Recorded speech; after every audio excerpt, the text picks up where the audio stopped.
एक दिन अर्जुन उदास और उलझन भरे मन से भगवान श्री कृष्ण के पास पहुंचे। उन्होंने कहा, मधुसूदन, मेरे मन में एक सवाल बार बार आता है। मैंने देखा है कि जो लोग अच्छे कर्म करते हैं उन्हें अक्सर दुख और कठिनाइयों का सामना करना पड़ता है। वहीं जो लोग अधर्म और बुराई की राह पर चलते हैं वे सुखी और खुशहाल नजर आते हैं। ऐसा क्यों होता है? श्री कृष्ण ने अर्जुन की बात सुनकर मुस्कुराते हुए कहा, पार्थ, यह प्रश्न केवल तुम्हारा नहीं है। यह सवाल हर युग में लोगों के मन में उठता रहा है। मैं तुम्हें इसका उत्तर एक कथा के माध्यम से दूंगा। फिर श्री कृष्ण ने कहानी शुरू की। एक नगर में दो व्यक्ति रहते थे। एक व्यापारी था जो धर्म कर्म में गहरी आस्था रखता था। वह प्रतिदिन मंदिर जाता, पूजा करता और दान पुण्य में विश्वास रखता था। वह हमेशा दूसरों की मदद के लिए तत्पर रहता था। वहीं दूसरा व्यक्ति इसके ठीक विपरीत था। वह भी मंदिर जाता, लेकिन पूजा के लिए नहीं। वह मंदिर के बाहर से लोगों के जूते चप्पल चुराता और अपना गुजारा करता।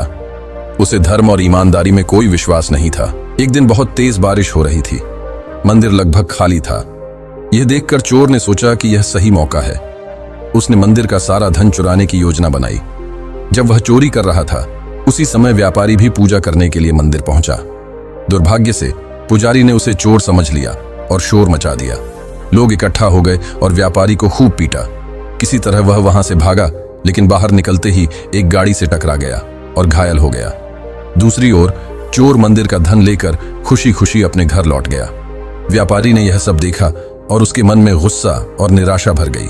उसने सोचा, मैंने जीवन भर भगवान की भक्ति की, अच्छे कर्म किए, फिर भी मेरे साथ ऐसा अन्याय क्यों हुआ? दुखी होकर उसने अपने घर से भगवान की सभी तस्वीरें हटा दी। समय बीतता गया। कुछ वर्षों बाद दोनों व्यक्तियों की मृत्यु हो गई।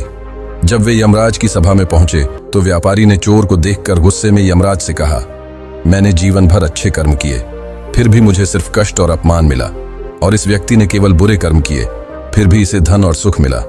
यह अन्याय क्यों? यमराज मुस्कुराए और बोले, पुत्र, तुम्हें सच्चाई का आभास नहीं है। जिस दिन तुम्हारी गाड़ी से टक्कर हुई थी वह तुम्हारे जीवन का आखिरी दिन था, लेकिन तुम्हारे अच्छे कर्मों की वजह से तुम्हारी मृत्यु एक मामूली चोट में बदल गई। दूसरी ओर इस चोर के भाग्य में राजयोग था, लेकिन इसके बुरे कर्मों के कारण इसका भाग्य सिर्फ एक छोटी सी धन की पोटली में बदल गया। उसके कुकर्मों ने उसके पूरे सुख को समाप्त कर दिया। यमराज की बात सुनकर व्यापारी को अपनी भूल का एहसास हुआ। उसने सिर झुका लिया। श्री कृष्ण ने कहानी पूरी कर अर्जुन से कहा, पार्थ, हर व्यक्ति को उसके कर्मों का फल अवश्य मिलता है। भगवान कभी किसी के कर्मों को नजरअंदाज नहीं करते। अच्छे कर्म का फल हमेशा सही समय पर मिलता है। इसलिए मनुष्य का धर्म है कि वह अच्छे कर्म करता रहे, बिना फल की चिंता किए। अच्छे कर्म कभी व्यर्थ नहीं जाते। अर्जुन ने गहरी सांस ली और कहा, मधुसूदन, अब मेरी शंका दूर हो गई। मैं समझ गया कि अच्छे कर्म कभी व्यर्थ नहीं जाते। श्री कृष्ण मुस्कुराए और कहा, यह बात याद रखना पार्थ, सत्य और धर्म का रास्ता भले ही कठिन हो, लेकिन यही जीवन का सबसे सही मार्ग है। दोस्तों, कहानी अच्छी लगी हो तो लाइक, शेयर करना ना भूले। धन्यवाद।